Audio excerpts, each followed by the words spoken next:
and that's what helps them grow. So I don't know what dinosaurs were eating that helped them grow so fast, and I don't know if the exhibit talked about some of the theories about how this dinosaur grew so fast.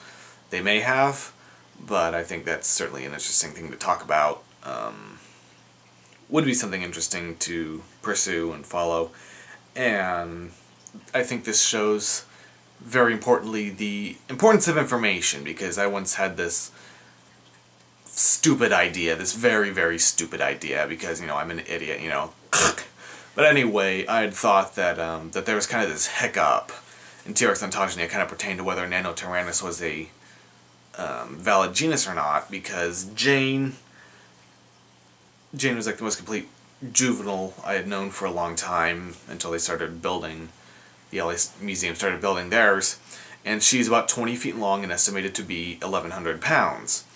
Well, for a long time, all I had from the museum about their T-Rex growth series was this little fact sheet on Thomas, and this was when Thomas still had a lot of prep work to be done. This is when they were still getting him out of all his plaster jackets. But I remember it saying that they estimated Thomas to be 13 years old, you know, 8,000 pounds, 30 feet long, and I kind of looked at that and compared to Jane, it's like, wait a minute, you know, I thought it's like, wait a minute, 7,000 pounds in 2 years? That seems like a bit of a stretch. I mean, I couldn't understand, you know, people explaining it away. You know, they always said, I don't see the problem, or what problem, or I have no problem seeing that because of this. But, you know, I was never really understanding how that could have worked. And because other specimens out there don't have, like, weight estimates or age estimates, you know, I tried looking up this juvenile specimen called Bucky. You know, she's about 33 feet long, but again, no estimate of age or weight, so I couldn't really make a valid comparison. And it wasn't until I read the press release for this new dinosaur haul that they said, okay, this teenager is 13 years old, it's 20 feet long, 4,000 pounds, and then Thomas is 17 years old at 8,000 pounds, and then I'm suddenly thinking, it's like, okay, now it's starting to make sense. Well, because it didn't make sense when you originally said that Thomas was like 13 years old. But now that I see that it actually had much more time to grow, it makes more sense. And, you know, like I said, that's just me being stupid, as always. You know, it's, how can I ever hope to do research when I'm asking all these wrong questions that apparently have already been answered? But I'm getting ahead of myself. That would be my cell phone. I got a text message. So while I look at that, here's another interview. Who was your scientist? Louis Chiappi. Okay. So if I say anything that contradicts what he said, he's right. I guess. I can just put him after you guys if you wish. Just to prove us wrong. Okay, well, alright, here we go. To lovely ladies of the Dinosaur Institute, hello. Hi. Alright, first question. How does it feel to be be part of such a monumental undertaking, project dealie?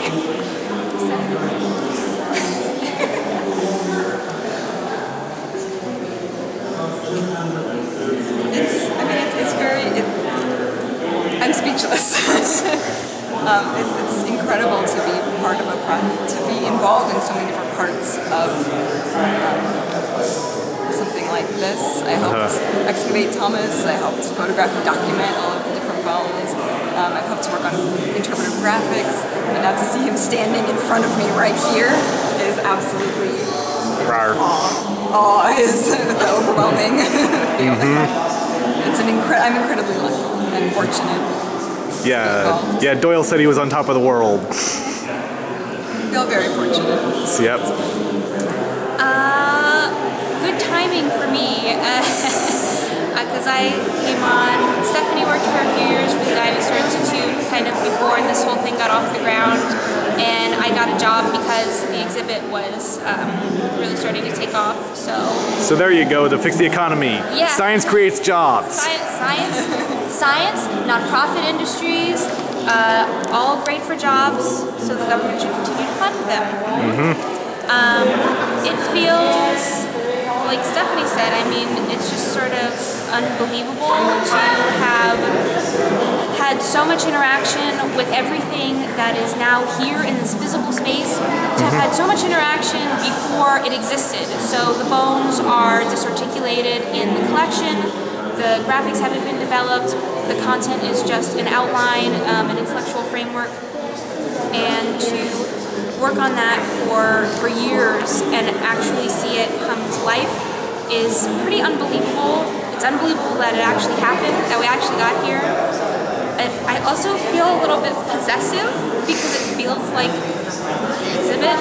So I'm happy that I think people are going to love it, and I'm happy that people are here, but I kind of don't want them to touch anything. Let's hope I don't feel possessive when my mammoth finally makes it on display. So what did you guys do for the exhibit? I am the scientific illustrator for the Dinosaur Institute. I've worked on a lot of the graphics, a lot of the illustration work. So fleshed out dinosaurs, interpretive graphics, that kind of thing. All right. I've also done field work that helped excavate many of these fossils. So that involves quarry mapping and digging and prospecting for dinosaurs. I glower with envy. I worked a little bit as a preparator in the early stages of the project. I helped with the preparation of Thomas just a little bit, and then I moved in the capacity of curatorial assistant for the Dinosaur Institute.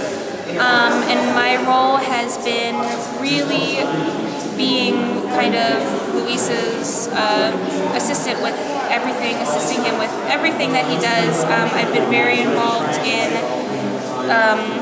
specimen, movement, mounting, documentation. That's kind of my behind-the-scenes role, but also I've been very heavily involved with content development, especially in the past year or so.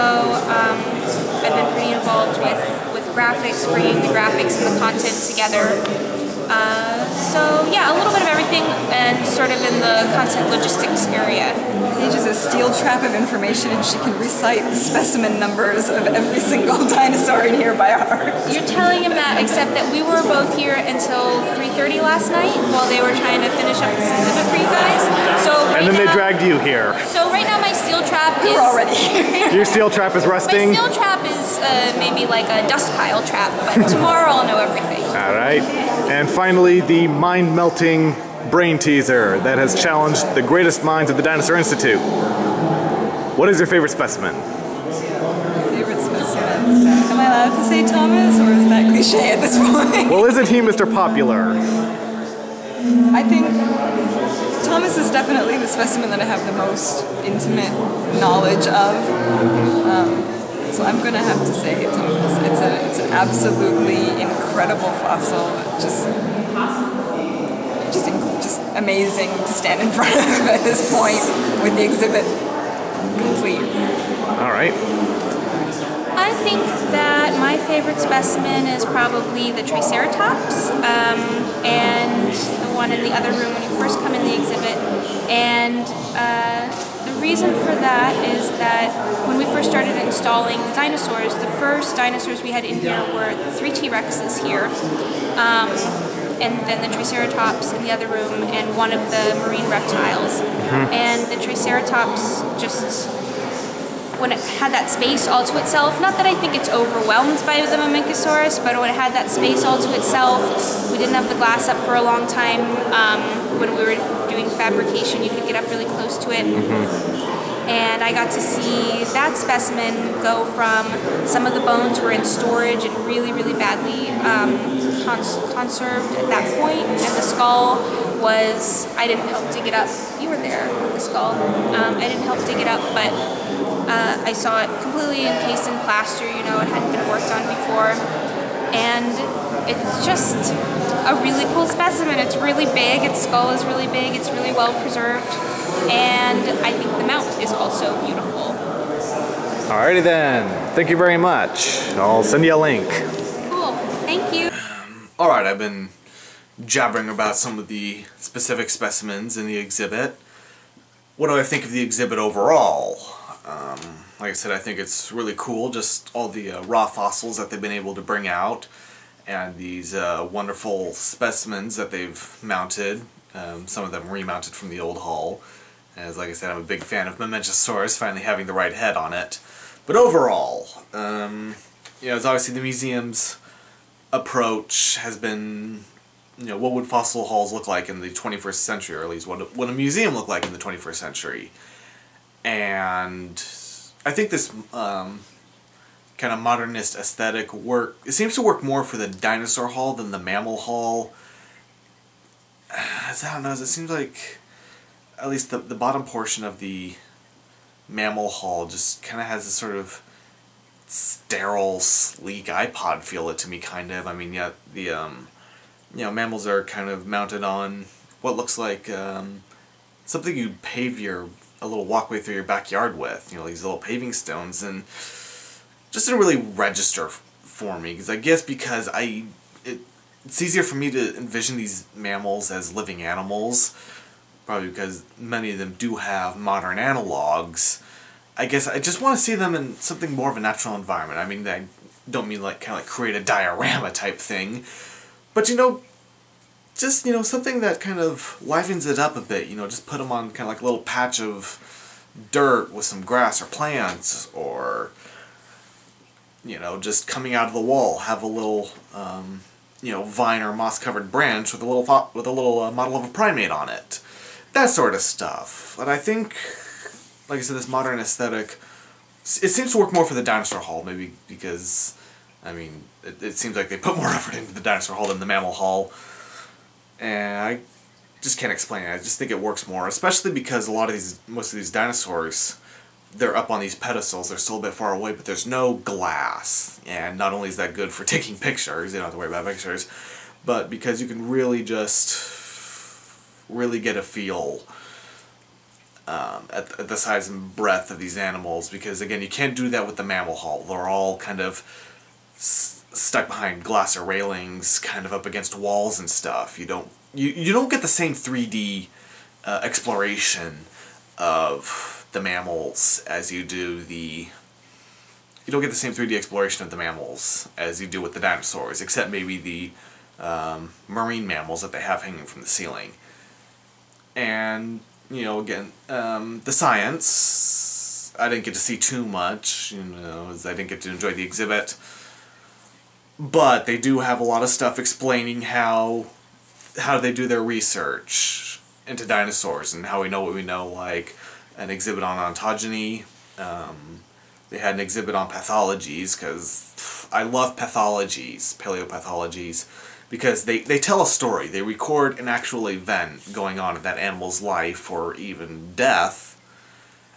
And one of them, very cool, was a skull bone of Thomas that has this pit in it, which they suggest may be evidence of a tumor. And yes, that means I'm obligated to make this joke. I'm a tumor, I'm a tumor. I'm a tumor, I'm a tumor, I'm a tumor. I'm a tumor, I'm a tumor, I'm a tumor.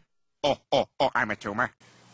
And anyway, they have this wonderfully set up display of all the tools that paleontologists use. Next to it, there's a little case that has a Triceratops bone still in its jacket, showing you how they jacket it. Extensive displays talking about the relationship between dinosaurs and birds.